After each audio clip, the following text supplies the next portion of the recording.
Gledate Gorenjska poročila na GIF TV. Kaj prinaša letošnja kulinarična jesen, kar ste nam predstavili tudi v Podtaboru v Podbrezjah? Lep pozdrav najprej. Seveda kulinarična jesen v Radovljico prinaša kupico kulinaričnih dogodkov, kar 20 različnih doživetij smo našteli.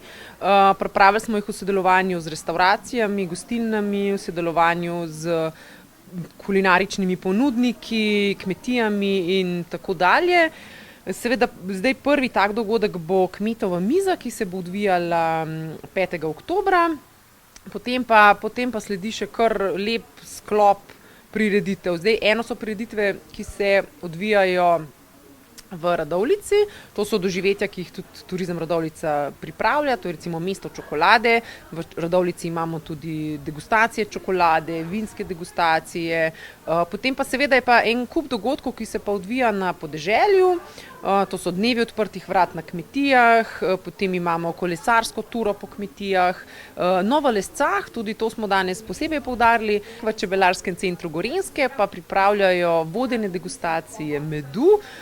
Tukaj res moram povedati, da ne gre samo za okušanje medu, ampak gre predvsem za celo zgodbo o medu, kaj zdravi, kateri med je dober za različne težave in tako da res eno super doživetje. Tudi letos bo potekala otvoritvena večerja 25. oktobra prav tu v restavraciji Tabor.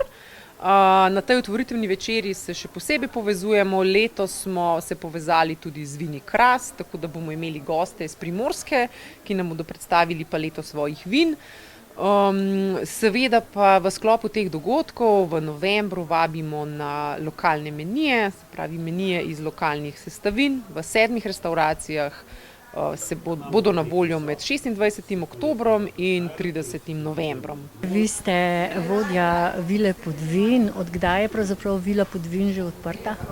Vila Podvin je praktično odprta skozi, s tem, da mi kot malo starejši fantje, če se temu reče, smo začeli z delom v marcu. Zakaj ste se odločili, da pristopite k projektu Radovljice, Okusi Radovljice? Ima že kar dolgoletno tradicijo. To je res, predvsem zato, da pritegnemo domačine, da smo domačinom prijazni, ker to mora biti v bistvu, potem pa tudi seveda tujcem vsem. S tem je pravzaprav malo večja dostopnost, da se ljudje lahko privoščijo za malo manj denarja vrhunsko kulinariko. Vrata Vile Podvin ste odprli spomladi. Kakšen je rezultat? Kako ocenjujete tale del sezone?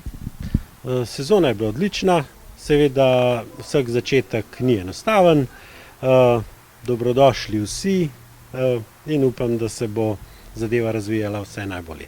In v Vili Podvin tudi brez somljejev ne gre, to smo videli danes z Maretom Korenom, tukaj v vinski kleti Tabor v Podbrezjah. Ko ste nam postregli z eno odlično penino. Kakšna penina je bila to? Ker glede na to, da smo prvič v sklopu Okusi Radovljice, smo se odločili, da bomo postregli z eno posebno penino, torej da je bila majčkeno starejša. S tem smo želeli pokazati, kakšen potencial zorenja imajo peneča vina na Slovenskem.